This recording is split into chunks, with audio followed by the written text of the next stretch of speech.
জয় হরি বল। হরিচাঁদ ঠাকুরের নামে আমি শাওন বিশ্বাস শুরু করছি আজকের নতুন একটি ভিডিও।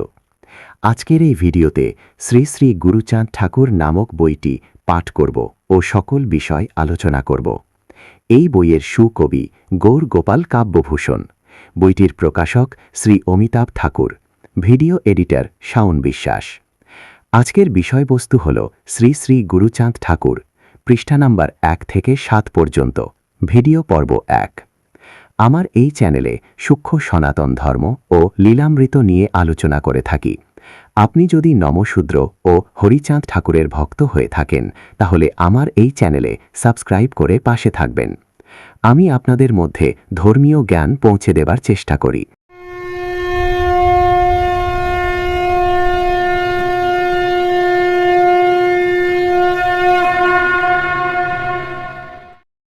শ্রী শ্রী গুরুচাঁদ পটভূমি। শ্রীমদ্ ভগবদ্গীতায় শ্রীকৃষ্ণ বলেছেন, যখনই ধর্মের গ্লানি ও অধর্মের অভ্যুত্থান হয় তখনই আমি দুর্বৃত্তের বিনাশ ও সাধুদের পরিত্রাণ করে ধর্ম স্থাপনার্থ যুগে যুগে অবতীর্ণ হই। গোলকপতি নারায়ণ পূর্ণ ব্রহ্ম শ্রী শ্রী হরিচাঁদ রূপে এবার এলেন কেন? কি ধর্মের গ্লানি হয়েছিল? একটু ভাবলেই আমরা এর উত্তর খুঁজে পাব। একদল পিছিয়ে পড়া অনুন্নত মানুষের জীবনে নেমে এসেছিল অমানিসার অন্ধকার। সেই অজ্ঞতার অন্ধকারে তারা পথ হারিয়ে ফেলেছিল। অত্যাচার, লাঞ্ছনা, অপমানে তাদের জীবন হয়ে পড়েছিল দুর্বিষহ। পদদলিত মানবতা, শৃঙ্খলিত মর্যাদাবোধ, অসহায় জীবন ও জীবিকার ভার, সহজ পথে চলার দাবি ব্যর্থ, নীরবে অশ্রুপাত করছিল। পিছিয়ে পড়া একদল নরনারী, তাদের পেটে অন্ন নেই, পরনে বস্ত্র নেই, শিক্ষার অধিকার থেকে বঞ্চিত, এক কথায় মানুষের মতো বাঁচবার কোনো অধিকারই নেই। আর একদল অগ্রগামী, সুশিক্ষিত, সুবিধাবাদী, ঐশ্বর্যের গর্বে যারা উদ্ধত, শক্তিসম্পন্ন, মানবতার কণ্ঠ রোধকারী নরনারী, এদের ওপর অকথ্য অত্যাচার করছিল। তাদের কাছে এরা যে মানুষই নয়, পশুর চেয়ে অধম। স্পর্শ করলে স্নান করতে হয়, পূজার অধিকার তো নয়ই। মন্দিরের কাছে গেলেই ছুলো ছুলো, মরল মরল বলে যমদূতের মতো তেড়ে আসে। অনুন্নত নরনারীর দল কোনো মতেই ভাবতে পারে না তারাও মানুষ, তারাও একই বিধাতার সৃষ্টি। জীবনের সর্বক্ষেত্রে তারা মার খায় আর কাঁদে, কেবল কাঁদে। অনুন্নতের ব্যাকুল কান্না, গভীর আর্তনাদ, মর্মের আকুল প্রার্থনা, রক্ষা করো, আর পারি না, আর বাঁচি না। সবলের পায়ের তলায় কেকে বুক ফাটা কণ্ঠস্বর একদিন ভগবানের কর্ণে পৌঁছাল। তিনি আর স্থির থাকতে পারলেন না। তাই তো সেই অন্ধকারেই, সেই পদদলিত আহত মানবতাকে উদ্ধার করতে সেই একেবারে অনুন্নতদের মধ্যেই আসবার প্রয়োজন বোধ করলেন। তার প্রতিশ্রুতি রক্ষা করবার জন্য মহাসাধক রামকান্তের আহ্বানে সাধু যশোমন্তের ঘরে পূর্ণব্রহ্ম শ্রী শ্রী হরিচাঁদ রূপে আবির্ভূত হলেন। আধ্যাত্মিক জীবনের চিররুদ্ধ দ্বার খুলে দিলেন। ভোরের পাখির মতো কবি গেয়ে উঠলেন, আধারের দেশে উজলিলে এসে হে আমার হরিচাঁদ, সে চাঁদের কিরণে পতিত পাবন মিটালে আলোর স্বাদ।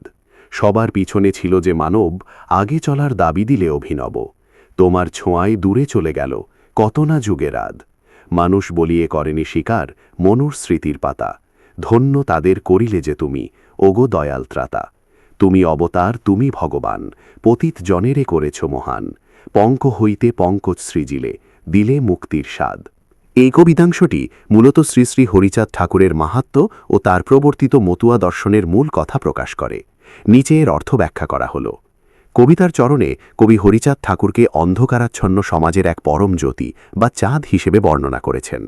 যখন সমাজ কুসংস্কার, অস্পৃশ্যতা আর নিরাশার অন্ধকারে ডুবেছিল, তখন তার আবির্ভাব মানুষের মনে আশার আলো জাগিয়ে তোলে। তিনি সমাজের তথাকথিত পতিত বা অবহেলিত মানুষদের পরম মমতায় কোল দিয়েছেন, আর তাদের আধ্যাত্মিক ও জাগতিক পিপাসা মিটিয়েছেন। মনুর স্মৃতি বা প্রাচীন শাস্ত্র যে মানুষগুলোকে ব্রাত্য করে রেখেছিল, যারা সব সময় সমাজের সবার পেছনে পড়ে থাকত, হরিচাঁদ ঠাকুর তাদের বুকে টেনে নিয়ে নতুন এক জীবনের দাবি ও অধিকার দিয়েছেন। কবি আরও বুঝিয়েছেন যে দীর্ঘদিনের শোষণ আর অবমাননার যে আধ বা বাধা ছিল, হরিচাঁদ ঠাকুরের পরশে তা নিমেষেই দূর হয়ে গেছে। তিনি কাদা বা পঙ্কিল সমাজ থেকে পদ্মফুলের মতো সুন্দর ও পবিত্র মানুষ তৈরি করেছেন, অর্থাৎ নিগৃহীতদের মাঝে আত্মমর্যাদা বোধ জাগিয়ে তুলেছেন। কবির কাছে তিনি কেবল একজন ত্রাণকর্তা নন, বরং একজন সাক্ষাৎ ভগবান বা অবতার, যিনি মানুষকে প্রকৃত মুক্তির স্বাদ দিয়েছেন আর প্রমাণ করেছেন যে ভক্তি ও প্রেমের কাছে কোনো মানুষই অস্পৃশ্য নয়। ঠাকুর জীবন দর্শন ও এই অবতারের মূলনীতি ও স্বরূপ কবির বাণীতে ধরা পড়েছে। পূর্ণাঙ্গ ব্যাখ্যা করে বলবার এখানে অবকাশ নেই। তিনি কেন এসেছিলেন তা বলা হয়েছে। তিনি এসে কি করেছিলেন তা শ্রী শ্রী হরিলীলামৃত গ্রন্থে এবং অগণিত ভক্তের জীবনে দেখতে পাবেন। তার ধর্মে সকলের সমান অধিকার, কেউ করো প্রভু নয়, ভাই ভাই। তাই তিনি তুলে দিলেন গুরুবাদ। দীক্ষার স্থান এখানে গৌণ, মুখ্য হল ব্যাকুলতার সঙ্গে সততা আশ্রয়ে তারই দিকে এগিয়ে চলা। আধ্যাত্মিক জীবনের সব শূন্যতা তিনি পূর্ণ করলেন আদর্শ নীতি, বাণী, জীবনাচরণ দিয়ে। ক্রমে তার ধর্মমত মতুয়া সম্প্রদায় বলে পরিচিত হল। মতুয়া অর্থ যে সাধন ভজনের নিষ্ঠার সঙ্গে মেতে থাকে। তার ধর্মমত জীবন নিরপেক্ষ নয়, পার্থিব অপার্থিব সকলকে নিয়ে। আধ্যাত্মিকতার চরম বিকাশ হল মতুয়া ধর্মে। সেখানে সবাই তার হারা অধিকার ফিরে পেল। তবু কিছু বাকি রইল মানবিক, সামাজিক ও রাজনৈতিক দিকে। সেই অপূর্ণ স্বাদ পুরাতে, সেই অসম্পূর্ণ কাজ সম্পূর্ণ করতে এবার এলেন পূর্ণ ব্রহ্ম শ্রী শ্রী হরিচাঁদের ঘরে মহান কর্মী ভগবান শিব অবতার, একাদশ রুদ্রের আদি রুদ্ররূপে শ্রী শ্রী গুরুচাঁদ। অস্পৃশ্যকে তিনি কিভাবে স্পৃশ্য করলেন, অচল কিভাবে তিনি সচল করলেন, তার জীবন কাহিনীর সঙ্গে সেই কথা আলোচনা করব। কিভাবে তিনি পিতার অসম্পূর্ণ কর্ম সম্পূর্ণ করলেন, এবার সংক্ষেপে সেই কথাই বলব। কেমন করে আধ্যাত্মিক জীবনের সকল সাধন পূর্ণ ব্রহ্ম শ্রী শ্রী হরিচাঁদ পূর্ণ করলেন, তেমনি মানবিক জীবনের রাজনৈতিক, অর্থনৈতিক, সমাজনৈতিক অচল অবস্থার সকল সমস্যার সমাধান করলেন ভগবান শ্রী শ্রী গুরুচাঁদ। জীবন ও জীবিকার দ্বার খুলে দিলেন, চণ্ডালত্বের কলঙ্ক মোচন করলেন, পিছিয়ে পড়া জাতির জন্য শিক্ষায় আতন প্রতিষ্ঠা করলেন, সভা ও সমিতি করে অধিকার ও প্রতিষ্ঠার বাণী অধিকার হারা জ্যোতির কানে কানে শোনালেন। তার জাদুস্পর্শ জীবনের কোনো দিক বাকি রইল না, মহাজীবনের মন্ত্রে সঞ্জীবিত হয়ে উঠল। সমকালের এবং সর্বকালের পাঠকের কাছে সেই কথাই একে একে সংক্ষেপে বিবৃত করতে চেষ্টা করব। সবার সামনে তুলে ধরব তার জীবন ও জীবনাচরণ। জন্ম ও বংশ। যে পবিত্র বংশে শ্রী শ্রী হরিচাঁদ ও শ্রী শ্রী গুরুচাঁদ এসেছিলেন তার কথা সংক্ষেপে বলব। পূর্বে রাঢ় দেশে রামদাস নামে একজন কৃষ্ণভক্ত ব্যক্তি ছিলেন। তিনি সস্ত্রীক তীর্থযাত্রা করে বহু তীর্থ ভ্রমণ করে সব শেষে ঘুরতে ঘুরতে যশোহরের অন্তর্গত লক্ষ্মীপাশা গ্রামে আসেন। ক্রমে তিনি লক্ষ্মীপাশায় বসবাস করতে থাকেন। যথাসময় তার জীবনাবসান হয়। সুপ্রসিদ্ধ লক্ষ্মীপাশার কালী মন্দির রামদাস ঠাকুরের সমাধিস্থানের উপর অবস্থিত। রামদাসের পুত্র চন্দ্রমোহন, চন্দ্রমোহনের পুত্র সুখদেব, সুখদেবের পুত্র কালিদাস পাথরঘাটা এসে থাকলেন। কালিদাসের 3 ছেলে, নিধিরাম, রবিদাস ও শ্রীজীব। কালিদাসের পুত্র নিধিরাম সাফলিডাঙ্গা চলে আসেন। তার 2 পুত্র মুকুন্দরাম ও কার্তিক। মুকুন্দরামকে মোচাই ঠাকুরও বলা হতো। মুকুন্দরামের 5 ছেলে, যশোমন্ত, সনাতন, প্রাণকৃষ্ণ, রামমোহন ও রণকৃষ্ণ। যশোমন্ত ঠাকুর অতিশয় পুণ্যাত্মা ছিলেন। তিনি সর্বদা ভগবানের নাম কীর্তন করতে ভালোবাসতেন। সাধু সেবা তার নিত্যকর্মের অঙ্গ ছিল। মুগডোবা গ্রামের মহাসাধক রামকান্ত গোস্বামীর বরে ও আহ্বানে যশোমন্ত ঠাকুরের ঘরে পূর্ণব্রহ্ম শ্রী শ্রী হরিচাঁদ ঠাকুর আবির্ভূত হন। শ্রী শ্রী হরি ঠাকুর যশোমন্ত ঠাকুরের 2য় পুত্র ছিলেন। শ্রী শ্রী হরি ঠাকুরের লীলা আপনারা শুনেছেন। আজ আমি তারই পুত্র ভগবান শিব অবতার শ্রী শ্রী গুরুচাঁদের জীবন কাহিনী সংক্ষেপে শোনাবার চেষ্টা করব। বাল্যকাল ও শিক্ষা। শ্রী শ্রী হরি ঠাকুরের 2 পুত্র গুরুচরণ ও উমাচরণ।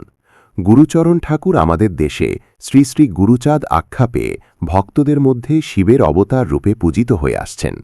শ্রী শ্রী গুরুচাঁদ মাতা শান্তিদেবীর কোলে 1251 সালে ফাল্গুনী পূর্ণিমার দিন জন্মগ্রহণ করেন। শান্তিমায়ের কোলে শ্রী শ্রী গুরুচাঁদ চাঁদের মতো দিনে দিনে বাড়তে লাগলেন। গ্রামের ছেলেদের সঙ্গে শ্রী শ্রী গুরুচাঁদ মেতে রইলেন। সকল ছেলেই শ্রী শ্রী গুরুচাঁদের একান্ত অনুগত হয়ে পড়েছিল। তিনি তাদের নেতা ছিলেন। শ্রী শ্রী গুরুচাঁদ ছাড়া তারা থাকতে পারত না, সর্বদা একসঙ্গে খেলাধুলা করত।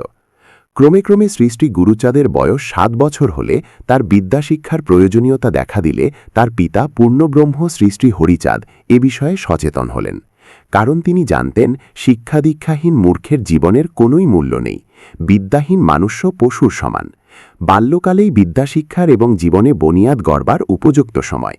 এই সময় যে সুযোগের অবহেলা করে সে আজীবন মূর্খ থেকে পশুর মতো জীবনযাপন করে। তখনকার দিনে যেখানে সেখানে এত স্কুল কলেজ ছিল না, সুতরাং লেখাপড়া শেখা সহজ ছিল না। পদ্মবিলা গ্রামে সাধুপ্রবর দশরথের একটি পাঠশালা ছিল। অনেক আলোচনার পর স্থির হল বালক শ্রী শ্রী গুরুচাঁদ দশরথে পাঠশালায় পড়বেন। যথাসময় শুভক্ষণে শ্রী শ্রী গুরুচাঁদ দশরথের পাঠশালায় ভর্তি হয়ে পড়াশোনা শুরু করলেন। সাধু দশরথ পূর্ণব্রহ্ম শ্রী শ্রী হরিচাঁদের ভক্ত ছিলেন। অতএব শ্রী শ্রী গুরুচাঁদকে মনের আনন্দে মনের মতো শিক্ষা দিলেন। পদ্মবিলার দশরথের পাঠশালায় পড়াশোনা শেষ হলে শ্রী শ্রী গুরুচাঁদ মল্লকান্দির বোলক নামক এক ব্যক্তির পাঠশালায় উচ্চতর শিক্ষার জন্য ভর্তি হলেন। সেখানে তিনি আরও কিছুকাল বিদ্যাভ্যাস করেন। সেই সময় আরবি পার্সি শিক্ষা দেশাচার চলিত ছিল। শ্রী শ্রী গুরুচাঁদ সেই দেশাচার অনুসরণ করে আরকান্দি মক্তবে গিয়ে কিছুকাল আরবি পার্সি শিক্ষা করেন। এইভাবে শ্রী শ্রী গুরুচাঁদের শিক্ষা সমাপ্ত হয়। এই শিক্ষা যদিও বাইরের শিক্ষা, অন্তরের শিক্ষার আলোকে শ্রী শ্রী গুরুচাঁদ হলেন মহা উজ্জ্বল, মহান সম্ভাবনাময়। বিবাহ ও গার্হস্থ্য আশ্রমের উপদেশ। হিন্দুর বিবাহ দেহভোগের ছাড়পত্র নয়, গার্হস্থ্য জীবনে তথা আধ্যাত্মিক জীবনে প্রবেশের ছাড়পত্র। হিন্দুর বিবাহিত জীবন ভোগ প্রমত্ত উচ্ছৃঙ্খল জীবন নয়, সে জীবনে সংযমে নিয়ন্ত্রিত ব্রহ্মচর্যের আলোকে উদ্ভাসিত, বিশ্ব কল্যাণে উৎসর্গীকৃত এক আধ্যাত্মিক জীবনের সোপান। আজ এই উদ্দেশ্যের কথা অনেকে জানে না, তাই তো প্রতিদিনের জীবনে নেমে এসেছে ব্যর্থতা, বেদনা, বিচ্ছেদ। সেই ভুলের জন্য স্বামী ও স্ত্রী কেউ কাউকে আপন করে ভাবতে পারছে না। যুগলে মিলিয়া আছে, মিলনের কাছাকাছি পৌঁছিতে পারে নাই। তাই দাম্পত্য জীবনের দুর্দশা মানুষকে কোথায় কোন অতলে নিয়ে যাবে জানি না। এই ঘন অন্ধকারে শ্রী শ্রী গুরুচাঁদের বিবাহ ভক্ত জীবনে নিশ্চয়ই আলোকবর্তিকা হবে বলে মনে করি। অন্যান্য যুবকের মতো শ্রী শ্রী গুরুচাঁদের বিবাহের জন্য ব্যাকুলতা ছিল না, অনিচ্ছাই ছিল। পূর্ণ ব্রহ্ম শ্রী শ্রী হরিচাঁদ পুত্রকে মানব সভ্যতায় বিবাহের প্রয়োজনীয়তা, মানব জীবনের পূর্ণতা সম্পাদনে নারীর অবদান সম্বন্ধে পুত্রকে উপদেশ দিলে শ্রী শ্রী গুরুচাঁদ বিবাহ করতে রাজি হলেন। যথাসময় শ্রী শ্রী গুরুচাঁদের সঙ্গে সাতবাড়িয়া নিবাসী সাধু রামকৃষ্ণের কন্যা সর্বগুণ সম্পন্না শ্রীমতী সত্যভামা দেবীর শুভ পরিণয় হয়। এই আদর্শ দম্পতি যেমন সংসার জীবনে তেমনি অগণিত ভক্তের আধ্যাত্মিক জীবনে বিশেষ প্রভাব বিস্তার করেছিলেন। কর্মজীবন ও সমাজ সংস্কার। শ্রী শ্রী গুরুচাঁদের কর্মজীবন এক নিরবিচ্ছিন্ন সংগ্রামের ইতিহাস। এত কঠোর সংগ্রাম আর কোনো জননেতার করতে হয়েছে বলে আমার জানা নেই। শ্রী শ্রী গুরুচাঁদের জীবনী পরিপূর্ণ প্রত্যক্ষ সংগ্রাম। সে সংগ্রাম অশিক্ষা অজ্ঞতার বিরুদ্ধে সংগ্রাম। সে সংগ্রাম মূর্খ লাঞ্ছিত পদদলিতকে মনুষ্যত্বে উত্তরণের সংগ্রাম। সে সংগ্রাম অস্পৃশ্য চণ্ডালত্বের কলঙ্ক মোচনের সংগ্রাম।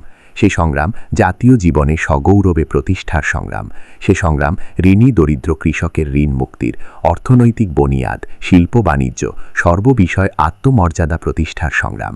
সেই কর্মজীবনের বিভিন্ন স্তরগুলি ক্রমে ক্রমে আলোচনা করব। কৃষিকার্যে শ্রী শ্রী গুরুচাঁদ। আগেই বলা হয়েছে সংসার জীবনে অর্থের বিশেষ প্রয়োজন। সেই অর্থ পরিজন ও জনকল্যাণে নিয়োজিত হলে পরমার্থ হয়ে দেখা দেয়, আবার সেই অর্থ অতি লোভের বাহন হলে অনর্থক ঘটায়। যদিও সংসারে কোনোই অভাব ছিল না, তথাপি শ্রী শ্রী গুরুচাঁদ সৌপার্জিত অর্থে জীবিকা নির্বাহের সংকল্প করলেন। কৃষিকার্যই শিল্প বাণিজ্য সকল বিভাগের পণ্য যোগায়। কৃষিকার্যই ক্ষুধিতের মুখে অন্ন তুলে ধরতে সমর্থ। দেশের সকল সম্পদের মূলে কৃষিজাত ফসল। কৃষক যদি ফসল ফলাতে না পারে তবে শিল্প বাণিজ্য সকল স্তব্ধ হয়ে যায়। সেই জন্য মানবদরদী শ্রী শ্রী গুরুচাঁদ প্রথমেই কৃষির দিকে নজর দিলেন। শ্রী শ্রী হরিচাঁদের ভক্ত নারিকেল বাড়ির গোলককে নিয়ে শ্রী শ্রী গুরুচাঁদ কৃষিকাজ শুরু করলেন। গোলককে নিয়ে তিনি ফসল বোনানের থেকে পাকা ধান কাটা পর্যন্ত সকল কাজ করলেন। এইভাবে নিজে আচরণ করে জীবকে শিক্ষা দিলেন।